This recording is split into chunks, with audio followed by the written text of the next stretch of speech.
So welcome to our Monday afternoon, evening podcast. Welcome, and it's we're recording this in the middle of the Labour conference, which is going on in Liverpool, and it was Rachel Reeves' today. She's been fixing foundations. She's been fixing foundations, and we're not just talking about her makeup, folks. But let's have a blast from her speech. Yeah. Next month, I will deliver the first budget of this Labour government, the first Labour budget in 14 years. And because I know how much damage has been done in those 14 years, let me say one thing straight up. There will be no return to austerity.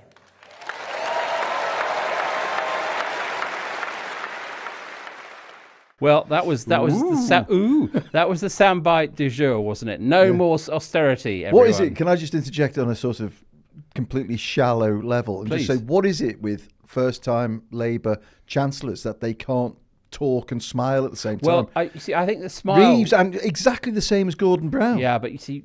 Talk, smile, I think the smile requires a lot of unpacking because one of the things that's going on this week is they're trying to reset the mood after all the doom and gloom and fill us all with hope and optimism and joy. And Rachel Reeves' smile was so artificial throughout the speech. I couldn't concentrate on anything else. I mean, it looked like the frozen rictus of a Serbian dentist who's about to perform, I don't know, root canal treatment with a trowel. You must be speaking from experience. Well, it was so specific. And it was not let's put it this way. It was constant, the smile, but it was not a smile that communicated happy days are here again. No. I think it's fair to say. So are you not filled with hope? And well, not on the basis of the smile. No. I mean, there was, look, I mean, should we start with austerity? Because that's kind of it's like saying there will be no return to the 1970s national blackout. Yes, exactly. and so there. I should bloody well hope not. No, that's a very good way of putting it, actually. I mean, austerity is a weird one because it has a history. It goes back to 2009 when Cameron, much against the advice of some of his advisors, said, I'm going to be straight about this. And he made a speech saying, welcome to the new era of austerity. And boy, was it. And then, Osborne went into it and there were cuts. And the problem was that there were some protected departments and some not protected departments that suffered, 25% cuts, which is, and we're living with the consequences of that. And so it was interesting, wasn't it? And we were texting each other about this earlier.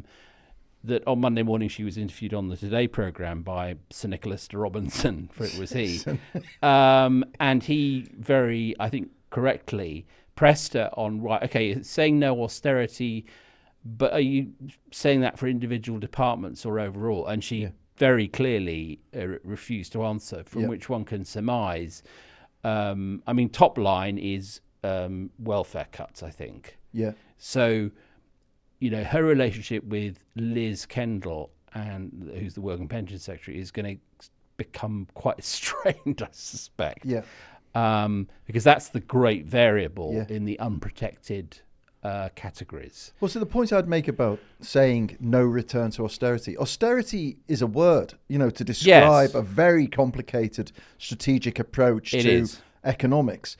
Now you can say, well, we're not calling this austerity, but what do you call something where you're cutting the fuel allowance for pensioners, you're about to start hammering departments left, right and centre, you're going to increase capital gains tax almost certainly in October. I reminded myself of Brown's first budget in 97, obviously wildly different circumstances. But Brown, again, some common themes about the NHS and about economic growth, right?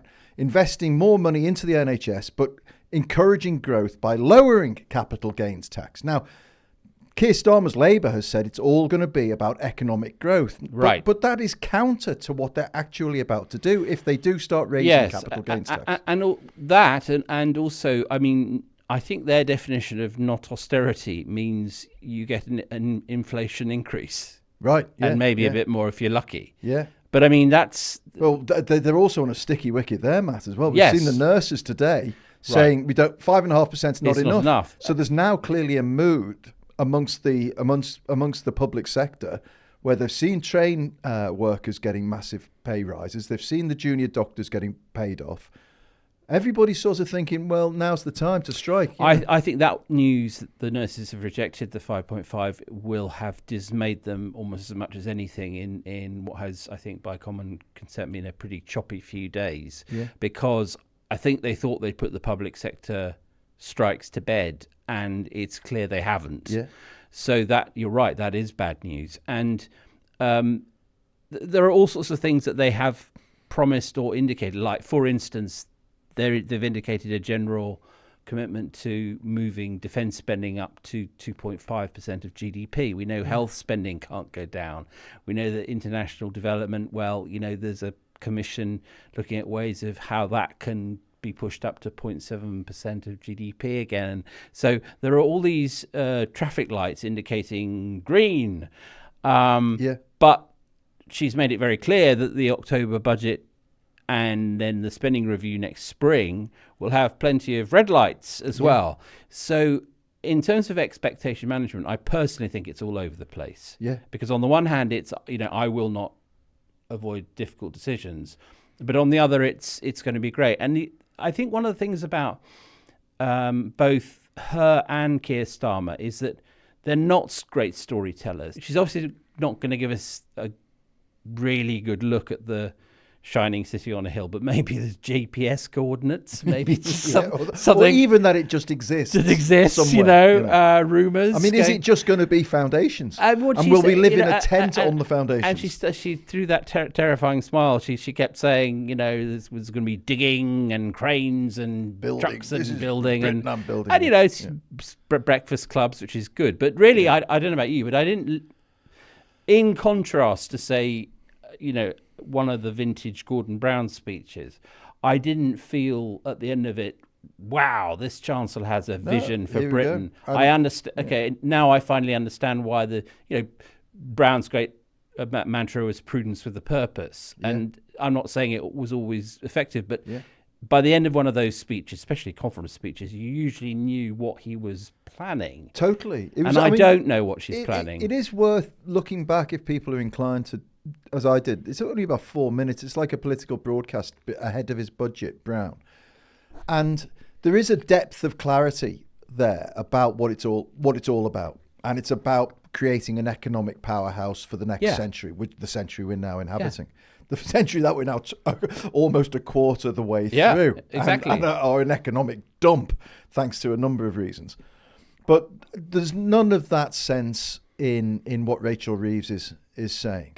You just mentioned the defence spending commitment to 2.5%. That's a funny one, that, isn't it? Because I think if you asked 100 people on the street where would they want 2.5% of spending to be going, it wouldn't be on defence. It would be on education, on health, on social care, crime, on fixing infrastructure, on trade, fixing the border, boosts, on, if you want to use the phrase, on controlling illegal migration, just fixing the border, a number of things, but not necessarily. This is what's so interesting, and why the story element is so important, is that the reason that defence is at least at the moment included under the category of things untouchable. Well, not quite untouchable, but they won't put a date on it, but we want to get to this, is because Starmer's version of Britain has been very sort of pointedly patriotic and quite nostalgic in its view that Britain should be able to punch above its weight on the world stage in terms of defence and intelligence. And there's a certain logic to that, especially outside of the EU, that we need to do things that we're historically supposed to be good at. But you're right. I mean, what hasn't happened, no one has actually had I'm in favour of it, but that's just me. No one has had a really thorough argument and debate about, well, do we want Britain to remain not a military superpower, because it's not that, but firmly in the second tier of countries that can be called upon when there's a need for alliances to go in and take measures or whatever. I don't know the answer to that. Well, I'll tell you what. And to your point, I bet you the voters are not particularly bothered by it. I'll tell you what I do know the answer would be, is if you said, do you want to spend 1.8 billion more on the armed forces, or do you want to keep the 1.8 billion in the pensioners' pockets? Right. I know what the answer to that question is. Right. And unfortunately, so sorry, just to finish that. I mean, and I know that they're different things, because I know she's scrambling for in-year savings with but you winter see, fuel. The reason it's such a good question you pose is that this is a much poorer country than it used to be. That's right. You know, that this is not the country of the Falklands or even Gulf War One, or not to speak of Blair's wars. Yeah. You know, we are outside the European Union and we are having trouble, and so it's no longer. You know, you can't simply brush aside any more questions like that. I think you're spot on. I mean, the citizens and more importantly, ministers are going to have answers to these questions, because what's so interesting about the winter fuel allowance row is that it's so obviously a canary in a coal mine. Correct. You know, they are trying to work out how far they can go without driving the public berserk, and the answer is not very far, because this is a country that believes in, you know, looking after the weak now and the less able and those in need. And of course, this is the argument will come straight back as well. We're looking after those in need with pension credit and so on. This is to take it away from people who don't need it. But with the cut-off at £11,000 a person per year, I think it's going to affect. There are going to be a lot of you know, coal people this year. So that then leads to a question: is, well, what are they planning on welfare? Yeah. You know, are we going to go down basically the right wing route of means testing as many forms of benefit as possible, moving into that sort of horrible territory of the deserving and undeserving poor, scroungers? You know, it gets very nasty very quickly. And put to one side the sort of moral position and think about the communications position. Yeah. You know, so there is a position where you can look at the policy and say morally that either fits or it doesn't fit with what Labour should be all about. Yeah. We can have that conversation. But whatever the answer to that question is, there is then how do you communicate what it is you're going to do for better or worse? Yeah. And Brown, again, to return to Brown chopped welfare in his first budget. He chopped it for people on the dole. Yes. And he said, if you're a young person on the dole, if you've been on the dole for 6 months, we're going to offer you two great opportunities, an apprenticeship or training, right? But what you won't be offered, and he said it specifically, what you won't be offered is the opportunity to sit there and do nothing, right? Yeah. So, and that was a material cut to long-established welfare rules about just sitting around and getting dole for as long as you wanted, right? Now, that was excellent presentation of a material cut to social welfare that some would say, well, Labour should be about supporting everybody, and you don't know this, you know, and all the bleeding heart stuff, right? But he was saying, no, that ends now. We're going to mobilise the country. We need young people in work, and if they don't want to work, then they're scroungers and they're not going to get the money. And everyone would agree with that. Now, they could have taken a turn at trying to present the pensioners' fuel cut in the same parameters. Yes. They could have said, it's ridiculous that we're giving the well-off pensioners the same money, and we're going to and they forgot to mention the triple lock pay rises, and everybody's going to be, you know, which comes to after this long ramble. Forgive me, listeners, forgive me, Matt, but after this long ramble, the point I'm trying to make is it is communication cack-handedness. It is, and usually below a communication cack-handedness, normally some poor individual gets the blame and gets sacked as communications director or press secretary. Yeah. But usually, actually, a communications car crash reflects a problem that's below, which is there isn't actually a proper message. And it does strike me that, you know, I mean, as absolutely terrible as the last government was, it did have a story. It was a lie. And it was found out to be a lie, and they paid a huge price. Yeah. But they did have a direction and trajectory. It was populist gestures and hate and terrible, but it was there. Yeah. This government doesn't seem to me to have a story. other than the Tories were terrible and they left us a terrible legacy. Okay, all right, fair enough. And growth. Yeah. Right? And that's about it so far. And that's not enough. And the consequence of that, I think, is that, I mean, there was some polling over the weekend, which is just amazing. This is about 12 weeks into the new government. Starmer's net approval has dropped down 45 points since July. He is now more unpopular than Rishi Sunak. They haven't had a honeymoon. They've had a honey lunch. But it's not just... It was incredible. They've had a honey kicking, it's right? It's nothing.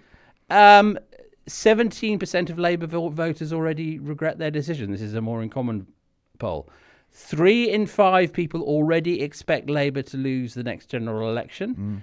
And 60%, this is a real kick in the teeth, 60% of voters think he won't manage a second term in power, and 52% don't think he'll be leader at the next election. Well, that's interesting. That shows that all those figures indicate a complete lack of, the compass is just spinning. And we had an exchange this morning where we were looking at what's going on in Germany with Olaf Scholz, how quickly the implosion can come. Right. And this is where, it becomes legitimately terrifying in these circumstances, because if Labour do not understand and appreciate and start acting as though this is a national emergency, that they have to do something convincing and optimistic, even if it means faking it till they make it, even if it's just about message and optimism and drive and what Britain can be. Kinetic energy and... all of that stuff, the moonshot, all of this stuff we've talked about, podcast after podcast. If they fail to do that, if the public in, what will it be, 2029, right, look at the choice between the Sunak 2.0, which is what people are saying about Starmer already, and if there's a malaise that nothing feels better, you can bloody open that number 10 Downing Street door to Farage and just wave him in. The big lesson of 29 to 24, to Labour's great benefit, was that the electoral processes are now fantastically and unprecedentedly volatile. 100%. The pendulum has gone. Yeah. Right. And if you look at the AFD, who are much more nakedly far much more so than Farage and Reform. Yeah. At least Farage and Reform have got a veneer. But the AFD... and for clarity, listeners, we see it for what it is, right? It's onion paper thin, right? Yeah. But it's not like the AFD, who are nakedly far right. And the AFD are on the march. Yeah, they nearly won in Brandenburg on Sunday. In Brandenburg. I know. Which is like the stronghold of social democracy. Absolutely extraordinary. I mean, what you've got now is a situation where there's absolute volatility is the only constant, as I think you said a couple of pods ago.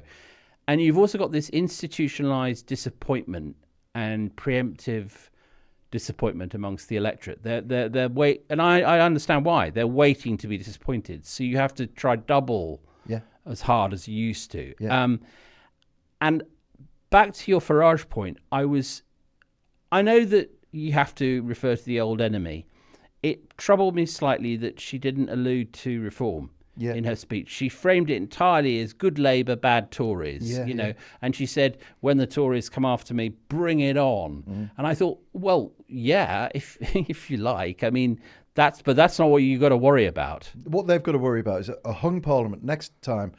Robert Jenrick, Conservative Party, coalition with Reform, and then the question being, well, who's best to represent the view of this deeply pissed off population? Yeah, if people don't, I mean, it's interesting that you select Jenrick, because I think that's spot on. I think of all the contenders at the moment, the most likely, if you became leader of the Conservative Party, to go into coalition with Farage would be Jenrick. 100%. Because I think he would sell his granny's hat. But also, if the result, sell his granny. If it would only take a small drop in share that Labour's this huge majority, remind ourselves, Blair's share was 43% in 97, similar size majority. Yeah.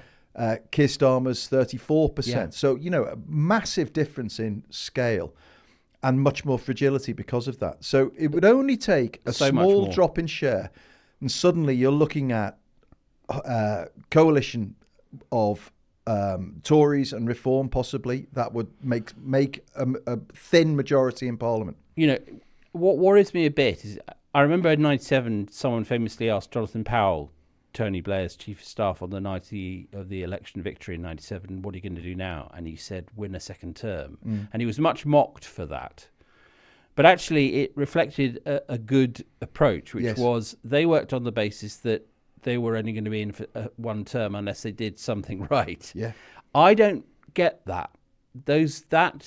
I'm not saying that Starmer's team take anything for granted, but I don't think they understand quite how volatile politics is in the 2020s. I agree. It completely. can turn on a dime, and we're watching it in America turn on a dime in a day. I think, and you know, my outside, because I'm not an insider. I don't speak to people inside government or the shadow cabinet or MPs on a daily basis, not at all. But my view of it, of somebody looking at it cold, trying to understand why are they behaving like this, is that they're sort of following a model. It's like, oh, wow, we've won a big landslide. We're in government. We're in charge now. Everybody becomes the adults in the room. We all start talking these sensible phrases. We all appear at the dispatch box and we act prime ministerial, or we act like the Chancellor. You know, we make our talk about growth and ambition and economic powerhouses and all of this stuff. But that was the situation in '97, last time they were in, where things were much more stable. They're not dealing with social media factions. They're not dealing with an absolutely insane, out of control, desperate for survival right-wing press scrambling around, lashing out like lunatics, which we cover this week in the cover of the New European. Brilliant piece by Marie Leconte. Very good piece. But so what they've got to recognise they've got to act like guerrilla fighters. They are in the fight of their lives from day one. There was no honeymoon period. There never would be. And if they thought there ever was going to be, they were nuts. So to your question, to your point about phoning or talking to cabinet and shadow cabinet members, I actually did text a cabinet minister first thing this morning. That a boy. Right? Well, I was so puzzled by how the rubbishiness of Labour in the last few days that I thought I just want to sense test this. Yeah. And it was actually about number 10 that was really sort of bugging me. And I said, is it like a snake pit in there? Right. And the answer came back, and this is a slightly dated answer, so it might need a bit of unpacking, but no, it's more like Wernham Hogg, right? Which for people who are doing it, which is the paper company in Ricky Gervais's great comedy, The Office, right? And I thought, oh dear, I wish it was a bit now. It was a snake pit, because at least that would. But the idea, I suddenly had this image of them all wandering around, you know, dressed as chickens, and it was slightly plausible. Well, that does fit. It does fit, doesn't it? It's horribly. The sort it's Wernham Hogg. Amateur technocratic kind of. Yeah. Oh dear. One last thing before we go into a very quick break. You and I were both at a dinner with a Labour grandee. Let's just leave it at that. Yes. And the Labour grandee said to us in a private dinner, what is lacking is audacity. Yep. And I thought, that is the word. That's the word. That's all you need to say. Audacity. Keir Starmer. Audacity, Rachel Reeves. Where is it? I think they think that caution... I think they've forgotten that they've won the election, and I think that they think caution is what will be rewarded. Yeah. And it will be, in this particular configuration of political circumstances, it will be brutally punished. Yeah, and then we will all be brutally punished. It's so true. After the break, we're going to talk about freebies. We're going to talk about have Labour ridden the drama over football, boxers and free clothes. See you in a minute.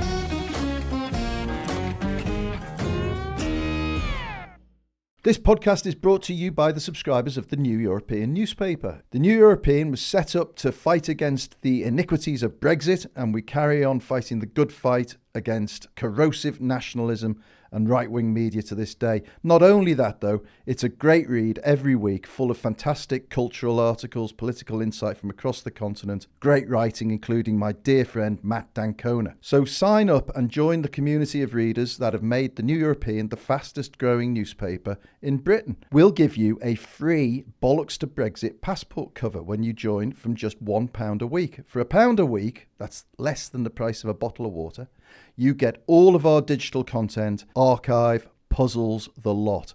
For just £1 extra a week, you'll get the actual newspaper delivered to your door, first class. You can't spend £2 a week better than that, folks. Go to theneweuropean.co.uk/2Matts. That's the number 2, MATTS. Sign up today and join the fastest growing community of newspaper readers in the country for a reason.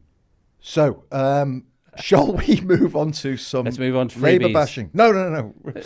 We're not bashing Labour, by the way, folks. We are as terrified as anybody, and we want it to work well. Yeah, but unfortunately now they're the government. We Yeah. have to kind of report on the news, Yeah, and they're not only are they the government, but they're the government with 160 plus majority. So Yeah. sorry, Yeah. So this is the report card as we go Yeah. along.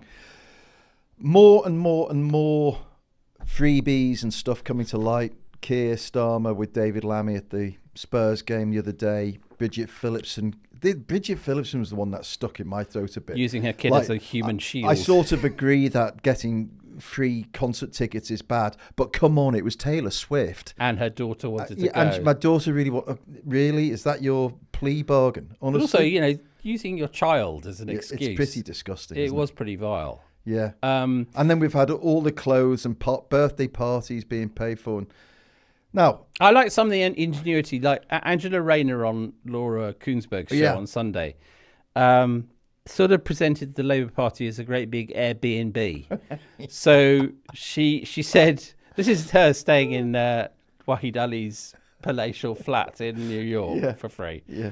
And Angela Rayner said, and I sort of chutzpah of it rather amused me. She said, I often allow people to stay at mine. I bet Wahid Ali's never set foot. Oh, well, yeah, exactly. But I like the idea that it's just kind like of an a exchange flat program, share. a flat share, and then less plausibly, she presented her taking of freebies and so on as class driven, right? That because she'd come from a tough background, she'd had to take these clothes, right?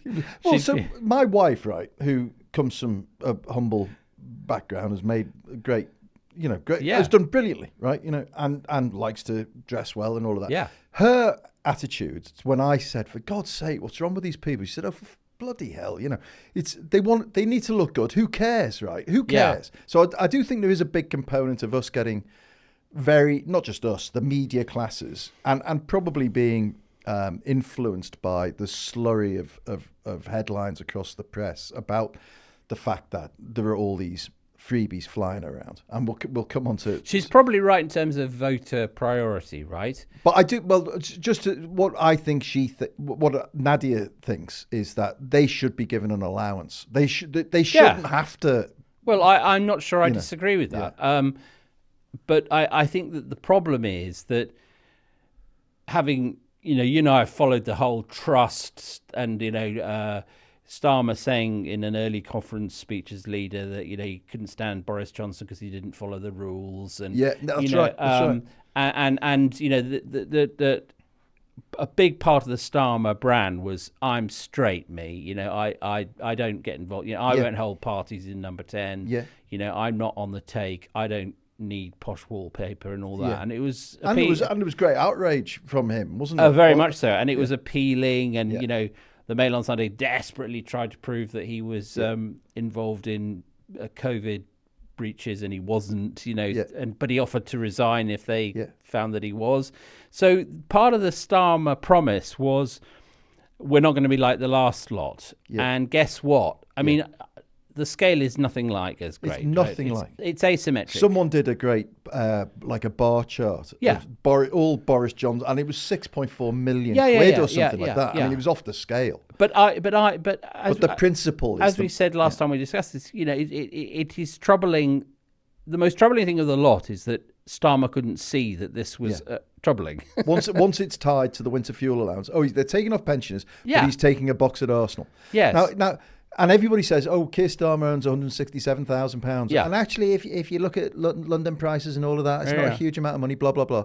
Well, in 23, Keir Starmer made £404,000. Yes. So he's a very wealthy guy. He is. Keir Starmer should have said, I appreciate that things have changed now that I'm Prime Minister. I appreciate I can't sit amongst the crowd. I appreciate I'm going to have to sit in a box, but I'm going to pay for that seat in the box. It would have been 150 quid extra or something like that. But I'm going to pay for my seat, right? The public will not be carrying the bill for my love of Arsenal. What more higher ground could you capture? Sensible politics as well as ethical politics. That's right. But there's a kind of righteousness in a lot of the responses, from Bridget Phillipson saying, I couldn't say no to my daughter, to Keir Starmer saying, well, it's not my fault, it's the business's security.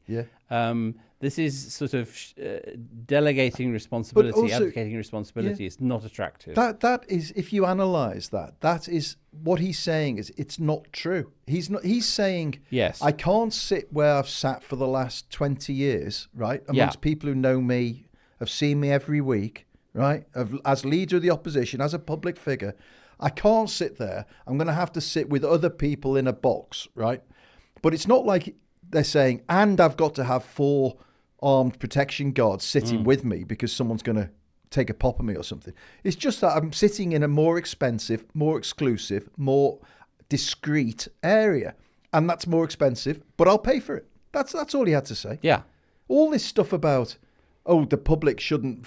What was his counter proposal, that he was going to dislodge the season ticket holders that had been sitting around him for 20 years and displace them with armed security people? I mean, the granular stuff here is true. If you sit in a sort of general seating at any event and you're Prime Minister, there have to be quite a lot of protection officers acknowledged and, more to the point, unacknowledged. And so the price does add up, right? So I can hear the conversation, which is, look, Prime Minister, you're going to have to move to hospitality box. The conversation should then have ended, which is, thank you very much, Assistant Commissioner, whoever.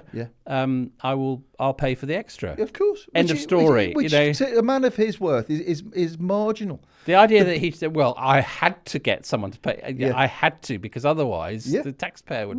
There was a third option. There was a third option. Just stump up the extra 100 quid. Just stump it up. Honestly. And people would have admired him for that. Now, the one that I don't think there is any admiration, you'd have to be Bridget Phillipson's daughter to find this plea mitigating, is the fact that they were such great tickets to get, I couldn't turn them down. That is a very worrying mindset, I think. Don't you think? I had an evil thought actually on this level, which is when she was making her sort of plea for mercy, throwing her child in front of her, as the guards closed in. I thought, I bet you some very, very senior Labour people have got Hospitality Oasis tickets from various people. Yeah. And I think there's a ticking bomb between now and next July, right? As they work out whether they should pay for them or not go. There might be another email from Ticketmaster soon. They've suddenly come in possession of a few hundred exactly. spares. I mean, that's going to happen. Yeah. Because there's no way. I mean, the plate. Look, this Labour government is awash with centrist dads. All of whom have 90s complexes. Can we just steam in on one bit of hypocrisy that I'd like to talk about, which is that of all the groups of people in this country to be getting highly exercised about people taking stuff for free, the idea that tabloid national newspaper journalists are on the moral high ground here is a joke. Yes, absolute joke. Yes. I mean, we've all, look, you and I were talking about this before the podcast started. We all have, metaphorically, blood on our hands. We've all taken the shilling. Dear listener, there is nobody more susceptible to a freebie than a bloody journalist. We both speak from experience, don't we? And although at the bottom of every piece it always says that Matthew Dancona travelled with. So travel, I think, is on the sort of near, because at least you're there fulfilling a purpose. Or I'd also ask podcast listeners, Next time you read when was the last time you ever read a bad holiday review in a national newspaper? Never ever happens. So give them as much credence as you give the comic pages, right? Yes. It doesn't happen. But I know journalists who literally the first thing that comes into their head when they see a concert or a new telly and it's like, do I know the number for the marketing department of that business? And they're straight on, and they, sets of pans. Right, how do I get one of them on? I mean, literally, they have desks like Aladdin's caves full of freebies that they've commissioned because they hate paying for stuff. Well, Dylan Jones has never let me forget the fact that I was, in his words, the only journalist in Britain who paid for a ticket to the Led Zeppelin reunion in '02, which may well be true. Brilliant. But journalists, they hate paying for holidays because they can get freebies. They hate paying for lunch if they can avoid it. For lunch, they hate paying for football matches or yes. test matches or anything like this. I mean, we come from a generation where, certainly when we started, there was an assumption in newspaper land that your salary was a sort of starting. It was to get you to work. It was to get you to pay for transport and rent. Transport and rent, right? I remember that. I don't know if this is apocryphal, but there was supposed to have been a News of the World news editor who put his kitchen through on expenses without even bothering to discuss. It would just say, sink £2,000. I used to sign off people's expenses when I was a features editor on a national title. And I remember somebody coming to me with an expense list and me doing the maths and going and calling them back and saying, look, I'm not being funny, right? But it is a physical impossibility. It's a physical impossibility to spend 122 quid at Pizza Hut, right? Yes, that's true. It can't be done. And we used to get countless made up expenses and all of this, and people always on the phone to PRs for flights or flight upgrades. Virgin Airlines used to have an entire department dealing with journalists wanting free flights to New York, or they'd paid for an economy seat, they wanted to be upgraded. All of that's gone now. I can't remember the last freebie I took. It must be literally 15 years ago, but it was cultural and systematic and endemic, and people resented paying for stuff. So my only point is, I'm not condoning any of that, although there are funny tales to be told. But the point is that for the Daily Mail to be having on their front page, Sir Shameless, right, when their journalists most of them will be grabbing freebies on a regular basis for all sorts of things. That is what's beyond shame. What is funny about the Mail in particular is that it postures as a Roundhead newspaper when it is staffed by cavaliers, right? So it says, how very dare you go to the football without paying? We speak for the nation, right? From a company. Meanwhile, pay for a ticket in years. But Paul Dacre, Ticketmaster? Paul Dacre, the editor-in-chief, right, rails against the European Union while simultaneously having a Scottish estate in the Highlands, which was subsidised, massively subsidised by European Union grants. Absolutely. Hypocrisy doesn't begin to cover it. No, that's the great thing about sort of unaccountable power, I suppose. That, and this gets us into the whole weeds of press regulation, which we shan't discuss today. But there really is no one stopping that, is there? No. Well, isn't there such a thing now as the Bribery Act? Yes. Where you have to declare something over 50 quid or something like this. Yeah, you are supposed to be certainly the code makes it, the Post-Leveson Code makes it very clear that you should be transparent. Yeah. And anything that smacks of lobbyists trying to buy your coverage and so on has to be. But how and to what extent it's enforced, it's very murky. I do wonder. Very murky waters. But I think this is it's interesting because this is sort of, it's a rubbish version of the Eccleston affair, isn't it? It's like the Eccleston affair at least was £1 million in return for a policy change. That was proper corruption.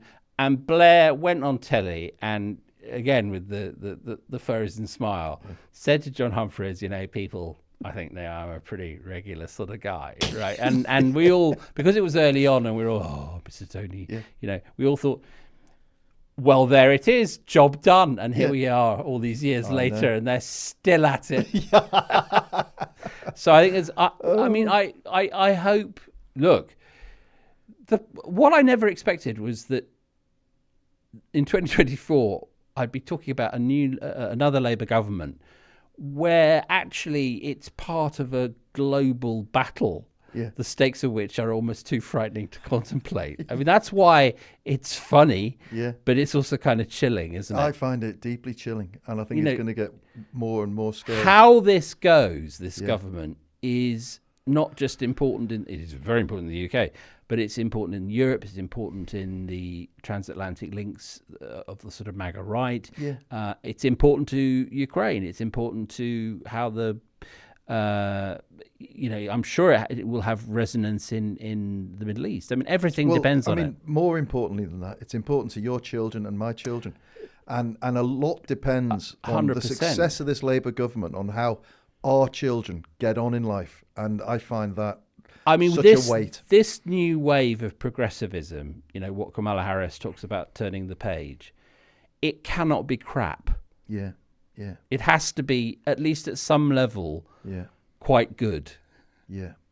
Well, look, on that bombshell, we will say adieu. Adieu, and see you Friday. See you Friday. Don't forget your great new subscription offer, folks. We've run out of the Blair books, so you now get your free Bollocks to Brexit passport cover when you subscribe from just £1. And I can't think of a better use of £1 a week than to support great independent journalism that tells it as it is. Help us fight the good fight. Send in any feedback, any freebies. No. Any feedback. Do send any freebies, of course. to Matts at tnepublishing.com. That's the number 2, MATTS, at tnepublishing.com. You'll find a link for the subscriptions in the show notes. Thanks as ever to our team at Rethink Audio, led by Ollie Peart this week. And until Friday, have a good week. Have a great week.